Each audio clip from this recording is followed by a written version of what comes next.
नमस्कार, स्वागत है आप सभी का। मैं हूं आपके साथ हितेश व्यास। 10 बजे रात पूरे दिन की बात लेकर हम हाजिर हैं। मध्य प्रदेश छत्तीसगढ़ की हर अहम खबर इस बुलेटिन में आपके सामने रखेंगे। सबसे पहले बात करते हैं रायपुर में आज हुई एक महत्वपूर्ण मीटिंग की। सीएम हाउस में कांग्रेस कमेटी की एक अहम बैठक हुई। इस मीटिंग के बाद मुख्यमंत्री भूपेश बघेल ने कहा कि बैठक में विधानसभा चुनाव को लेकर मंथन किया गया है। निगम मंडल और आयोग के पदाधिकारियों पर सीएम ने कहा कि समय आने पर इसे लेकर फैसला लिया जाएगा।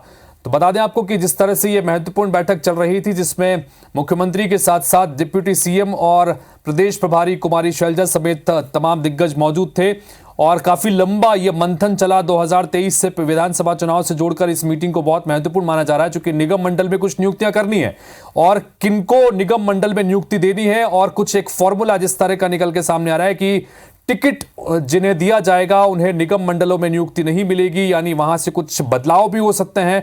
इस तरह की तमाम अहम खबरों के बीच में यह मीटिंग खत्म हुई है और मीटिंग के बाद मुख्यमंत्री भूपेश बघेल ने क्या कहा है, सुनिए। हमारी शैलजा जी और हमारे प्रभारी सचिवगण साथ ही हमारे प्रदेश के वरिष्ठ नेतागण के साथ मीटिंग हुई और उसमें आगामी आने वाले समय में किस प्रकार से हमारी रणनीति होगी उसके बारे में चर्चा हुई। और अब बात करते हैं सीमा पार छिड़ी एक ऐसी जंग की जो सोशल मीडिया पर इन दिनों खूब सुर्खियां बटोर रही है। पहले बात सिर्फ सीमा की थी, लेकिन अब इसमें ग्वालियर में पैदा हुई अंजू का नाम भी जुड़ गया है। पाकिस्तानी नागरिक सीमा हैदर भारत आकर नोएडा के सचिन से शादी की बात कर रही है, तो वहीं राजस्थान से पाकिस्तान पहुंची अंजू ने अपने प्रेमी नसरुल्ला से निकाह कर लिया है। अंजू ने इसके लिए ईसाई धर्म छोड़कर बकायदा इस्लाम धर्म भी अपना लिया और अपना नाम फातिमा रख लिया, जिसका निकाहनामा भी जारी किया गया है। दोनों की बकायदा प्री वेडिंग वीडियो भी सामने आया है। सीमा हैदर के भारत आने और सचिन के साथ रहने की खबरें मीडिया पर छाने के ठीक बाद में एक भारतीय महिला के पाकिस्तान जाने और उसी तर्ज पर कहानी दोहराना महज इत्तेफाक नजर नहीं आता। यह महज इत्तेफाक है या फिर सीमा पार से एक नई तरह की जंग का आगाज है, यह भी वाकई में इस पूरे घटनाक्रम को लेकर सवालों के घेरे में खड़ा होता है। तो एक तरफ सीमा हैदर पाकिस्तान से पबजी पर गेम खेलते खेलते सचिन जो भारत में बैठा था उससे मोहब्बत उसकी होती है और वो पाकिस्तान से होते हुए नेपाल के रास्ते भारत में दाखिल होती है। उसके बाद जमकर सुर्खियां बटोरी जाती है और इसके बाद में अब अंजू का एक किरदार सामने आता है जो राजस्थान से पहुंच गई पाकिस्तान, चूंकि पाकिस्तान के खैबर पख्तूनख्वा में रहने वाले एक शख्स से उसकी सोशल मीडिया पर पहचान हुई और मोहब्बत परवान चढ़ी और अंजू अपने 2 बच्चों और पति को छोड़कर यहां से वहां चली गई। अंजू का कनेक्शन मध्य प्रदेश से भी है, इसलिए कि अंजू और उसके पिता का परिवार यानी जो है उसका मायका वो ग्वालियर में है। और इन सब के बीच में बड़ा महत्वपूर्ण बात यह है कि अंजू अब फातिमा बन चुकी है। अंजू के पिता ने पहले ही हिंदू धर्म से परिवर्तन करके ईसाई धर्म कबूल कर लिया था और अब ईसाई से बदलकर अंजू फातिमा बन गई, यानी कि उसने मुस्लिम धर्म अपना लिया है और निकाह भी नसरुल्ला से उसने कर दिया है।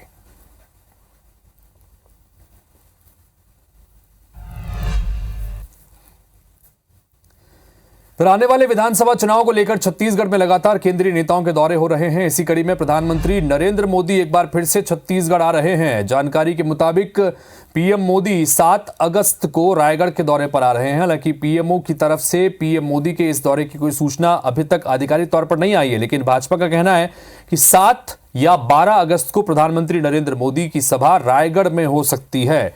जिला भाजपा ने कोडातराई एयरपोर्ट के 100 एकड़ के स्थल को मोदी की सभा के लिए प्रस्तावित भी किया है। भाजपा के अंदरूनी तौर पर पीएम के दौरे की तैयारियां शुरू कर दी गई हैं और इसके पहले पीएम मोदी ने 7 जुलाई को रायपुर में जनसभा को संबोधित किया था और केंद्र सरकार से जुड़े कुछ प्रोजेक्ट्स को भी लॉन्च किया था। माना जा रहा है कि रायगढ़ को भी मोदी कुछ सरकारी प्रोजेक्ट्स की सौगात दे सकते हैं।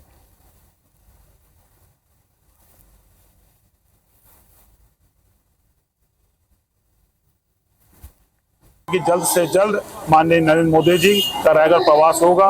इसके तैयारियों के संबंध में चर्चाएं चालू हो गई हैं, चर्चाएं प्रारंभ हो चुकी हैं।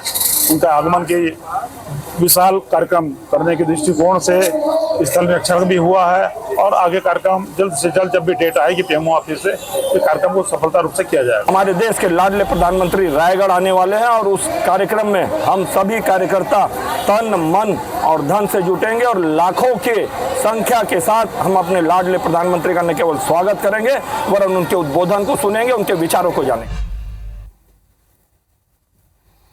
तो मल्लिकार्जुन खड़गे का दौरा टलने पर कांग्रेस ने बीजेपी पर हमला बोला है। दरअसल कांग्रेस के राष्ट्रीय अध्यक्ष मल्लिकार्जुन खड़गे का 13 अगस्त को होने वाला सागर का दौरा टल गया।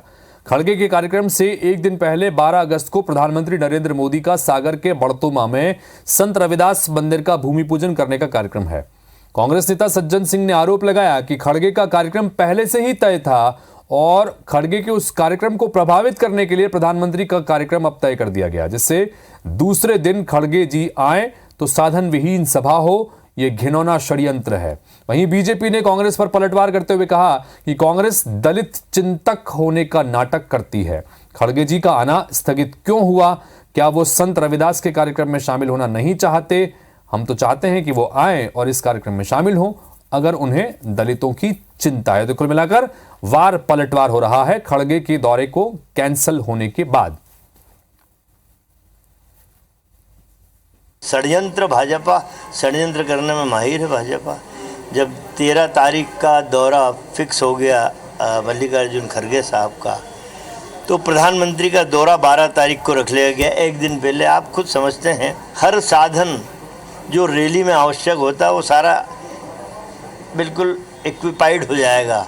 तो हम तो आग्रह करते हैं कि खड़गे जी, आपको मध्य प्रदेश में संत रविदास जी के मंदिर निर्माण पर इतनी आपत्ति क्यों? आपत्ति इसलिए कि यदि आप उसके पक्ष में होते, समर्थन में होते, सबके संत रविदास के समर्थन में होते तो आप जरूर आते, उस कार्यक्रम में आपकी भागीदारी करते। आपने आना रद्द कर दिया। आप राजनीति के लिए मध्य प्रदेश में आ सकते हो, पर संत रविदास मंदिर के लिए आने के लिए आप कहते हो कि भारतीय जनता पार्टी ने ऐसा कार्यक्रम बनाया। तो छत्तीसगढ़ में भाजपा बस्तर से लेकर सरगुजा तक परिवर्तन यात्रा निकालने की तैयारी कर रही है और इसके लिए विकास यात्रा के रथ को परिवर्तन यात्रा के लिए तैयार किया जा रहा है। परिवर्तन यात्रा के दौरान भारतीय जनता पार्टी के राष्ट्रीय और स्थानीय नेता छत्तीसगढ़ के कोने कोने में जाकर छत्तीसगढ़ सरकार की वादाखिलाफी, घोटाले और भ्रष्टाचार की बात रखेंगे। तो वहीं रमन सरकार के 15 साल के विकास गाथा की जानकारी भी दी जाएगी। इस पर कांग्रेस ने तंज कसते हुए कहा कि भारतीय जनता पार्टी के राष्ट्रीय और स्थानीय नेता कितनी भी कोशिश कर लें, उनका छत्तीसगढ़ में परिवर्तन का सपना कभी पूरा नहीं होगा। और इस बार भी ये संभावना है कि भूपेश बघेल की सरकार की जो तमाम नकारात्मक जो चीजें हैं, घोटाले हैं, भ्रष्टाचार हैं, इन तमाम मुद्दों का एकत्रीकरण करके हम यात्रा के माध्यम से हम आम जनता के बीच में, पूरे प्रदेश में इस तरह की चीजों को आम जनता के बीच में रखेंगे। परिवर्तन इनकी मनोकामना है जो कभी पूरी नहीं होने वाली। भारतीय जनता पार्टी कुछ भी कर ले, उनके सभी आला नेता इस बात को जान चुके हैं कि भारतीय जनता पार्टी अपना क्रेडिट, अपनी साख छत्तीसगढ़ में खो चुकी है। इंदौर में कलेक्ट्रेट के बाबू मिलाप चौहान पर सरकारी रकम को अपने दोस्तों के खाते में जमा करने के आरोप लगे हैं। प्रशासन ने जब मिलाप के दोस्तों से रकम की वसूली शुरू कर दी है। बुधवार को प्रशासन ने मिलाप के 3 मित्रों से 10.5 लाख रुपए रिकवर किए। साथ ही प्रशासन क्लर्क की एक महिला मित्र से 26 लाख रुपए की वसूली करेगा। दरअसल कलेक्ट्रेट में बाबू मिलाप चौहान ने शासकीय राशि अपने दोस्तों के अकाउंट में ट्रांसफर कर दी थी। यह आंकड़ा 9 करोड़ के आसपास है। एडीएम राजेश राठौड़ ने बताया कि प्रशासन क्लर्क मिलाप चौहान के दोस्तों की जानकारी जुटा रहा है और अब उन्हें तलब कर राशि की वसूली भी की जाएगी।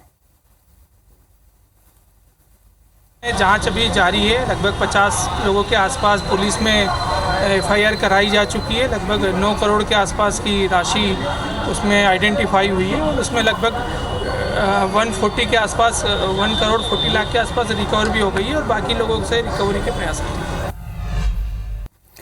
और आपको इंदौर से एक रोचक खबर दिखाते हैं, जहां पर क्रिश्चियन समाज ने देश में पहली बार बहुमंजिला कब्र या पड़तों में कब्र बनाया रही है।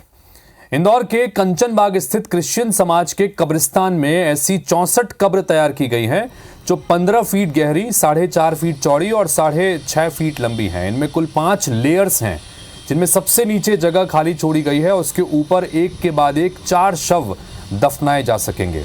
इन ताबूतों के बीच के गैप को फर्श से भरा जाएगा और इतना ही नहीं, 10-12 साल बाद जब कभी 4 कब्र भर जाएंगी तो ताबूत में रखे अवशेष को सबसे नीचे खाली छोड़ी गई जगह में भर दिया जाएगा।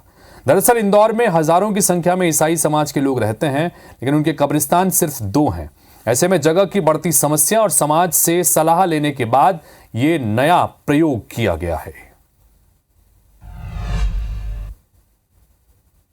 कैथलिक ईसाई समाज ने एक बहुत बड़ा कदम उठाया है। दरअसल देश में पहली बार बहुमंजिला कब्र बनाई गई है। जी हाँ, आप सही समझ रहे हैं, इंदौर के कंचन बाग जो कब्रिस्तान है वहाँ पर एक बहुत बड़ा कदम उठाया गया है। दरअसल क्रिश्चियन समाज के लोगों ने यहाँ पर 64 बहुमंजिला कब्रें बनाई गई है, जिसके अंदर एक ग्रेव के अंदर यहाँ पर 4 ताबूत जो हैं वो दफनाए जा सकेंगे। दरअसल इंदौर में बड़ी संख्या में ईसाई समाज के लोग रहते हैं, करीब हज़ारों की संख्या में रहते हैं, लेकिन उनकी कब्रिस्तान यहाँ पर केवल 2 ही हैं, जिसमें बढ़ती जगह की समस्या को देखते हुए इन लोगों ने एक बड़ा कदम उठाया है, जहां पर अब एक ग्रेव में 4 ताबूत जो हैं उन्हें दफनाया जा सकेगा। आपको बता दूं, ये जो एक ग्रेव है ये करीब 15 फीट गहरी है, 4.5 फीट चौड़ी है और 6.5 फीट लंबी है, जिसके कारण चारों ताबूतों को यहाँ पर आसानी से दफनाया जा सके और हर ताबूत के बीच में फर्श लगाई जाएगी, जिसके कारण उन्हें अलग किया जा सके। इतना ही नहीं, 10 से 15 साल बाद उन्हें निकाल कर उनके अवशेष एक जगह रख दिए जाएंगे। कहने का मतलब यह है कि बड़ी जो है वो स्टेप उठाया गया है और काफ़ी अच्छा स्टेप है, क्योंकि जिस तरह से जगह कम पड़ती जा रही है उसे देखते हुए उन लोगों ने कदम उठाया है और सभी की सहमति के साथ उठाया है। कैमरा पर्सन संतोष जटवन के साथ मैं निहारिका शर्मा, IBC 24 इंदौर। तो इसी के साथ फिलहाल इस बुलेटिन में इतना ही, लेकिन खबरें और अपडेट्स का सिलसिला आगे भी लगातार जारी रहेगा। नमस्कार।